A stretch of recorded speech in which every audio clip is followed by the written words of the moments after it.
అమెరికాలో పాలకులు మారిపోతే అంతర్జాతీయ పరిణామాలు మారిపోతాయి అనుకుంటే వాళ్ళ అంతర్గత రాజకీయాలు మారినాయి, వాళ్ళ దేశంలో మార్పులు ఉన్నాయి, కానీ మిగతా ప్రపంచ మార్పులు ఏమీ లేవు. ఆఫ్ఘనిస్తాన్లో తాలిబాన్ల పాలన ఏమైనా పోయిందా? తాలిబాన్లే దర్జాగా నడుస్తున్నారుగా. తాలిబాన్లకి చివరిలో పాలన అప్పచెప్పడం అంటే అక్కడ ఆఫ్ఘనిస్తాన్లో ఉన్నటువంటి అష్రఫ్ ఘనీకి సంబంధించినటువంటి ప్రభుత్వాన్ని కుప్పకూల్చి లేదా వాళ్ళ మాట వినకుండా ఆఫ్ఘనిస్తాన్ని వాళ్ళకే వదిలేసేయడం పరిపాలన అన్నటువంటిది మొదట ఆలోచన చేసిందే, నిర్ణయం తీసుకుందే 2020కి ముందు ట్రంప్. దాన్ని అమలు చేసినోడు బైడెన్.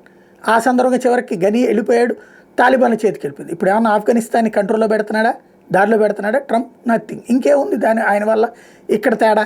అట్లాగే పాకిస్తాన్కి అమెరికా ఇచ్చే డబ్బులు ఏమైనా ఆపుతున్నాడా? లేదు. ఇంకేముంది ఆయన వలన ఇక్కడ ఉన్నటువంటి తేడా?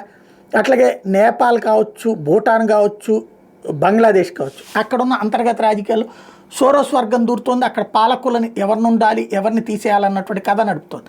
దీన్ని ఏమైనా ఆపాడా? సోరోసు దర్జాగానే సాగుతున్నాడు. అట్లాగే హసీనా ఇండియాలో దిక్కులేని బ్రతుకే బ్రతుకుతోంది.